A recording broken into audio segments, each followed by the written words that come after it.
The Adventures of the Saint, starring Vincent Price.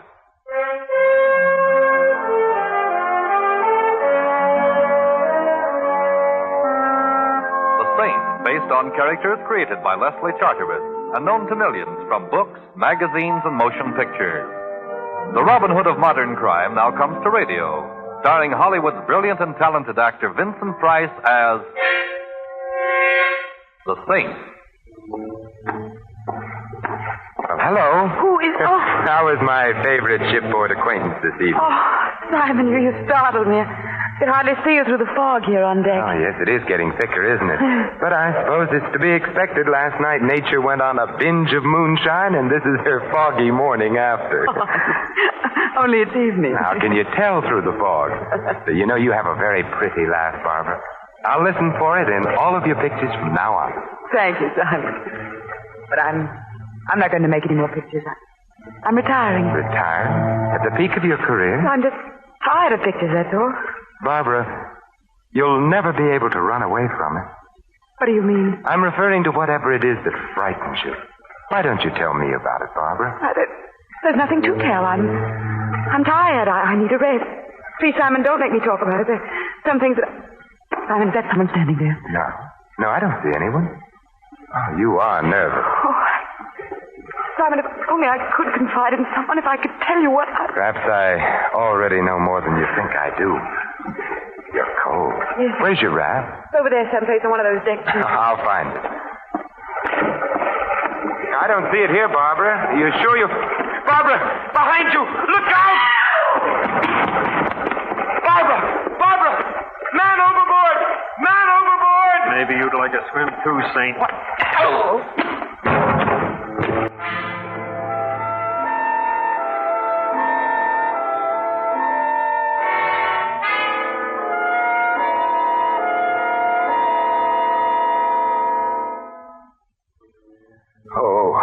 Oh. Mr. Templar? Mr. Templar? Hello. I suppose the usual question is, where am I? Sometimes they awaken from your type of custom-made coma asking, who am I? Evidently, I wasn't hit quite that hard. I even remember who you are, Dr. Norman.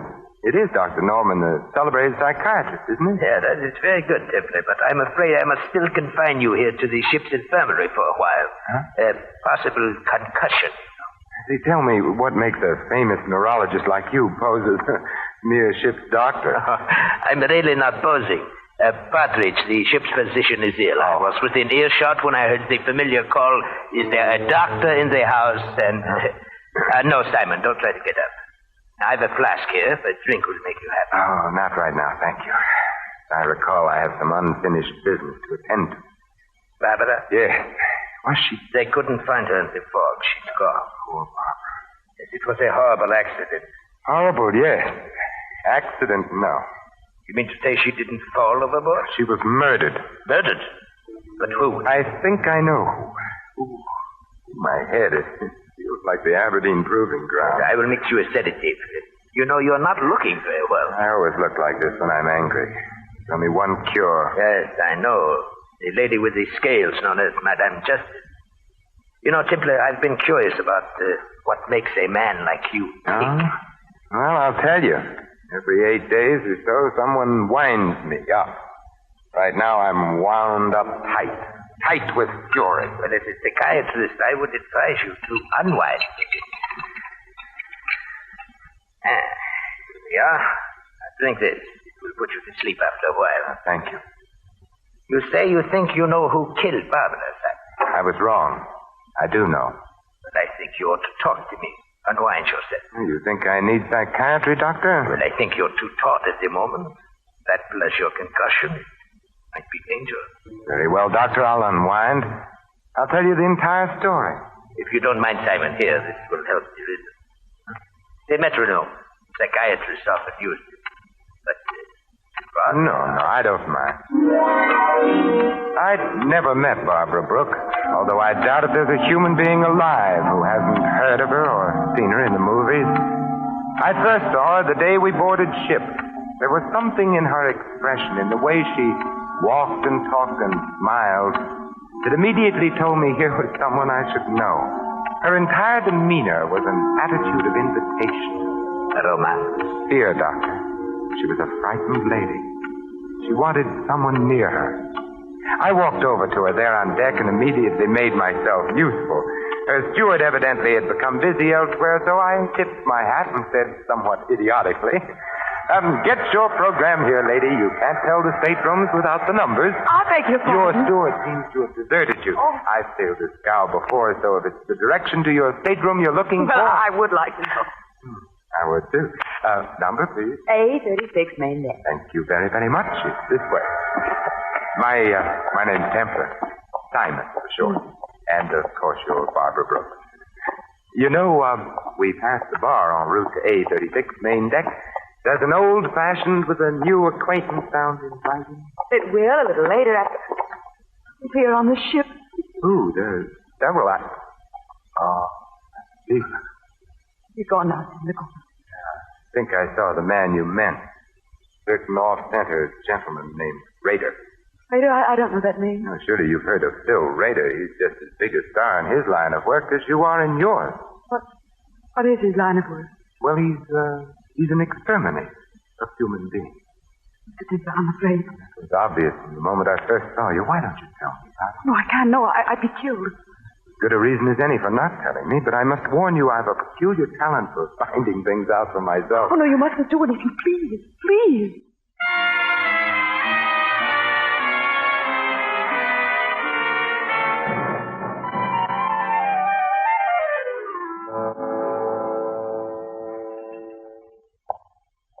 Hello, Rader. Well, the Saint. Mm-hmm. World's getting smaller. Yes, but I understand you're doing your share to see that it doesn't get overcrowded. Traveling for your health again, or just traveling? Just traveling. Rader, why does the mere glimpse of you rounding a corner start a lady's teeth chattering? Lady, I don't know any ladies. Obviously. Maybe she thought I was someone else. Maybe. If you're of a mind to annoy her, you'll wish you were. Look, Saint, just soak up sunshine on this cruise. Don't go poking in any dark places. Might be bad for you. Oh, what sort of bad, Rader? Look, Big Shot, just so there's no misunderstanding. You butt in where you ain't welcome on this cruise, and... Yes? And I'll kill you.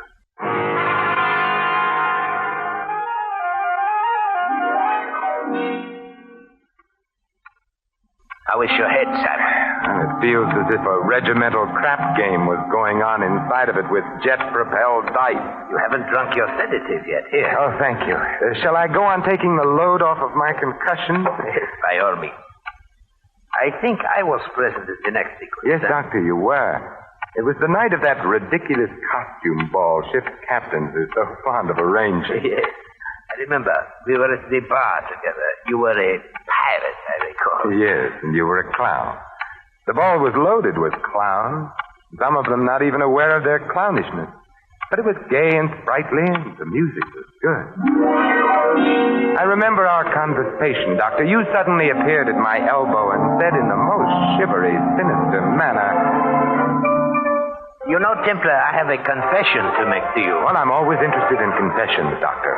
I've had a schoolboy crush on the beautiful Barbara ever since I saw her in pictures first. Tell me, what does one do about it? Well, I know exactly what I would do if I were you, Doctor. Yes? I'd consult the nearest psychiatrist. At the prices we charge? No, thank you. I was hoping you'd cut a fellow in on your acquaintanceship, Templar. But if you won't introduce me, won't you at least show me which mask she's hiding under? I think I might be able to make my own introduction. Oh, very well, Doctor. Look for a sylph-like figure in a blue and yellow harlequin costume. Thank you, Templar, thank you. And if you should ever need a good psychiatrist... The prices you charge? I will be seeing you. Don't turn around, Mr. Templar. I have a pistol in the small of your back. Now, really, is that any way to enjoy a war? Listen, Saint, and listen hard. Oh, I'm all ears, except for the small of my back, which feels abnormally large at the moment. Certain arrangements have been made, Saint. It means a big head of lettuce if they go through. So? All the signs say, keep out. See that you do. Now, don't turn around. This costume's so pretty, I'd hate to have to put a hole through my pocket. Well, it's probably just a coincidence, but I've acquired the same regard for the small of my back. Keep regarding it that way, Saint. Don't let your nose wander where it doesn't belong.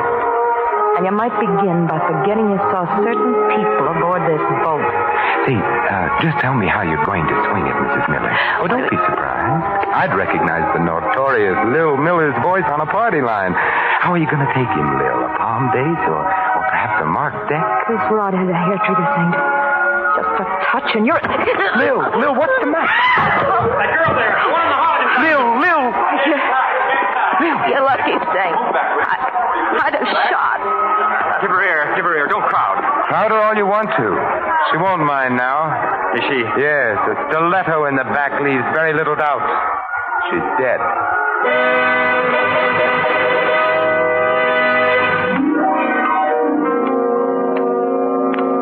You know, Simon, I would never have pegged the late Mrs. Miller for a professional card sharp. She was anything but the type. Professional card sharps are always anything but the type, Doctor. Yeah.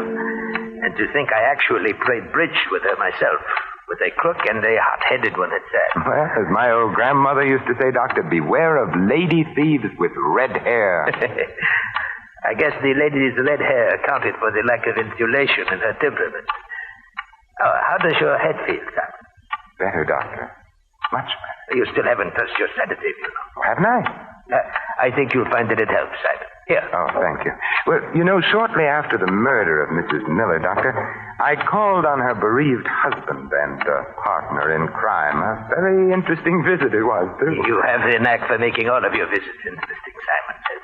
Tell me about it. Well, I found Miller in the bar, quenching his sorrow with the merry waters of the River of Forgetfulness. 50 grand in the palm of our hands and beep. No more Lil. No more Lil, no more sucker. No more sucker, beep. No more 50 grand. I see you valued your wife highly. Who was the sucker, Miller? Ha ha. You're funny. Tell me, what's Phil Rader cruising for, Miller? And don't tell me it's a coincidence he's on board the same ship. You get funnier and funnier. Why is Barbara Brooks so afraid of Rader? You ain't even warm, Think. You're a mile wide of the target. Well, I'd better use a different kind of ammunition then, Miller. Yeah? Like what? Like a little murder performed on an unwilling sucker in Reno. Huh? What do you know about that? You won't like going back to Reno, Miller. It gets hot in the summertime, especially in the penitentiary. Raider was with Lil and me on this deal. All right, Miller, put the zipper on. Raider. I wasn't going to say anything, Phil. Honest, I was just... Skip it, Miller. I always knew someday you'd choke in there, Yellow. I thought you and I had a little understanding, Saint. You've got a reputation for wrong thoughts, Raider. Yeah, but right or wrong, I back my ideas up. To the hilt, Saint. Keep that frog sticker under cover, Raider, or I might take it away from you. And the Dutch courage that rides with it, too. I'll keep it hidden for now. You just be careful of the places where the lights don't shine, Saint. Come on, Miller. I want to talk with you. Well, I'll be out in a little while, Phil. I want a drink. You've drunk enough, Canary.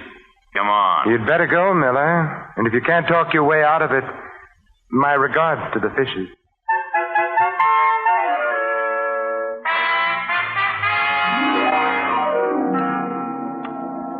And I recall it was shortly after Mr. Rader passed on his second warning that you and I met for the first time professionally. Yes, Doctor, the very next night. Well, I am very surprised at you. He'd warned you to stay away from dark places. Yes, Doctor, so he had. But I'm perverse by nature, and I like to poke around. I was strolling around the deck with Barbara, getting moonburned and trying desperately to get some more information. So wonderful having you near, Simon. I feel safe. Safe? I refuse to accept the compliment, particularly on a moonlit night at sea.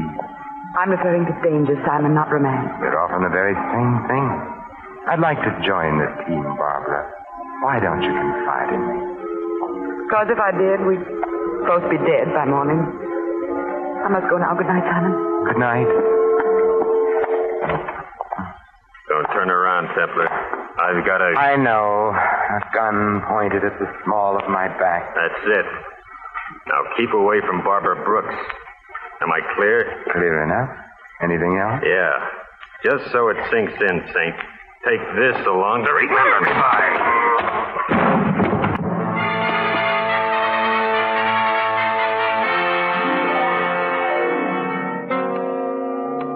Once again you enter the picture, Dr. Norman. You found me there, lying on the deck, basking in moonlight. And blood. Go on, Simon. Tell me the rest of it. Well, after your neat job of vulcanizing me, thus saving me a trip to the ship's doctor and innumerable words of explanation, I hit upon a strategy, and my next visit found me calling in the lion's den. I tell you, you're being made a patsy raider. You're on the verge of being demoted back to second-class hoodlum. I can take care of myself. Well, I admit a minor sandbagging committed in your good name doesn't amount to much, Raider. But what if the same someone likes your name and decides to use it in other way? What do you mean? I mean murder. You're a lead pipe cinch to pay for one of your own someday, Raider. But meanwhile, how would you feel getting hung for somebody else's shenanigans? I'd be annoyed. You sure would. Look, I'm not rigged up with no murder saint. Lil meant $50,000 to us alive. That's what we figured the sucker was good for. Well, it's a good enough reason for wanting Lil among the present instead of the late, Raider. Tell me, what was the angle? Blackmail? Nah, nothing so crude, Saint. I sponsor the party, spot him, finger him, and oil him, and the Millers squeeze him through a deck of cards. Guy's a sucker for good-looking dames and card games, that's all. That sounds very uncomplicated, easy picking. The guy ain't had the coin long enough to be smart about it. Who's the guy? He makes water heaters. The fat man with the diamonds from Passage? Yeah, that's the sucker. I should have tumbled. Looks like you did. I thought you were out for a bust-up. 50 G's a lot of money, Saint. I figured if I could scare you, it'd be insurance. How about, Barbara Brooke? Deal me out. I'm not in on whatever the caper is there. She saw you the day we sailed and she got scared. Well, maybe it's because I ain't exactly pretty. Yeah. But if you really want to know something, Saint, I'll tell you. I was propositioned on a stunt against that dame a few weeks before we sailed. I turned it down. A big dough, too. A murder deal? Yeah, big dough to bump her off. Not for me, though. Nah, she's too prominent. Too much heat on those jobs. Who made the offer, Raider? He wasn't exactly interested in leaving his calling card, Saint. Just a John Smith, as far as I'm concerned. But he had a description, didn't he? Everybody has a description. Well, sure. He was a medium-sized guy with... Hey, the lights. Who turned them off? Get down! Raider, are you... Brown tie. Blue shirt. Brown tie. Blue shirt. Brown tie, blue shirt.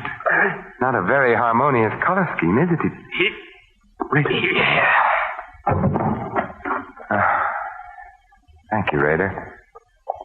At least your last earthly utterance was in the direction of good. Thank you.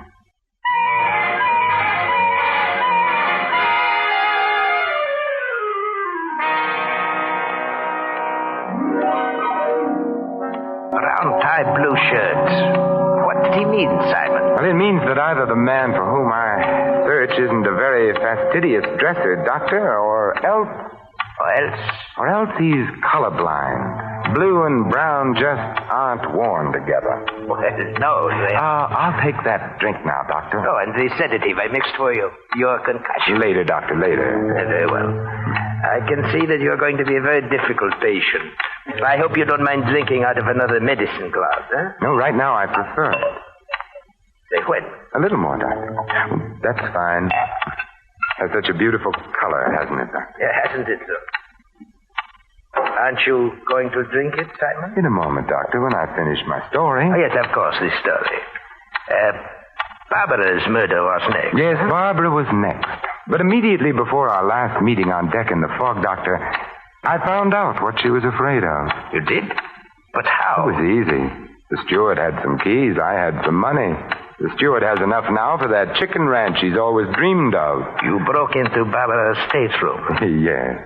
Well, what did you find, Simon? Lingerie, perfume, stockings, and some letters, Doctor. Peculiar letters. Huh? Fan-made? Yes, and all from the same fan. A fan she was once engaged to marry, Doctor. A fan who loved her very much and hated her in equal proportions. Who was so torn between love and hate, he had to kill her. It's schizophrenic. You should know. What do you mean? Well, you know the classifications. You're the doctor. Oh. Drink your sedative, Simon. A colorblind schizophrenic. I don't believe I've ever met one before, Dr. Norman. So colorblind, he mistook the green and orange harlequin costume worn by Lil Miller for the blue and yellow one worn by Barbara. That is very interesting, Simon. Poor Lil. If she'd come to the ball as anything but a harlequin, she'd have lived to take in $50,000. Your sedative, Simon. You know, you were wrong about Lil's hair, Doctor. It wasn't red, it was brown.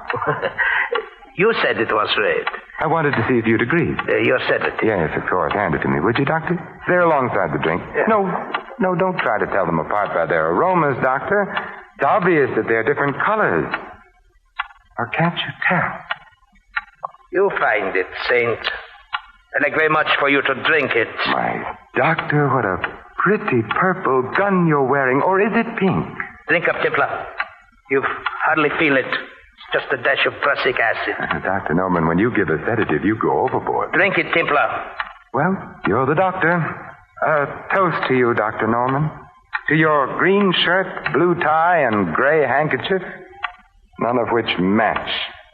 Here's how. Oh, my eyes! You threw it in my eyes! It was a question of your eyes or my stomach, Doctor. My eyes, I'm blind! You'll get over it, Doctor, which is more than can be said of me if one of those wild shots of yours should hit me. I know I shouldn't practice medicine without a license, Doctor, any more than you should. But here's a sedative from me to you.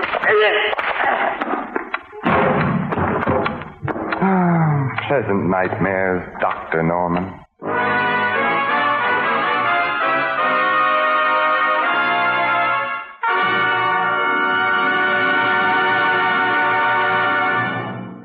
You have been listening to another adventure of the Saint, the Robin Hood of modern crime. And now here is our star, Vincent Price. Ladies and gentlemen, in a prejudice-filled America, no one would be secure in his job, his business, his church, or his home. Yet racial and religious antagonisms are exploited daily by quacks and adventurers whose followers make up the irresponsible lunatic fringe of American life. Refuse to listen to or spread rumors against any race or religion. Help to stamp out prejudice in our country. Let's judge our neighbors by the character of their lives alone, and not on the basis of their religion or origin. This is Vincent Price inviting you to join us again next week at the same time for another exciting adventure of the Saint. Good night.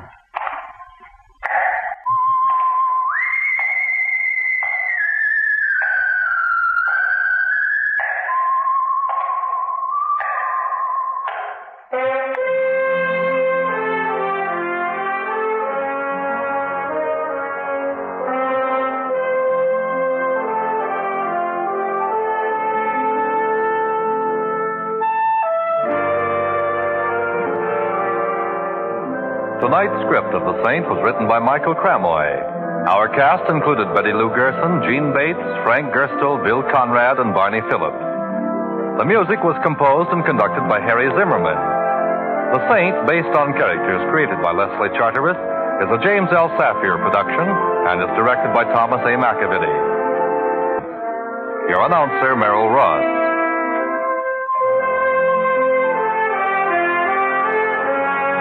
This is the Mutual Broadcasting System.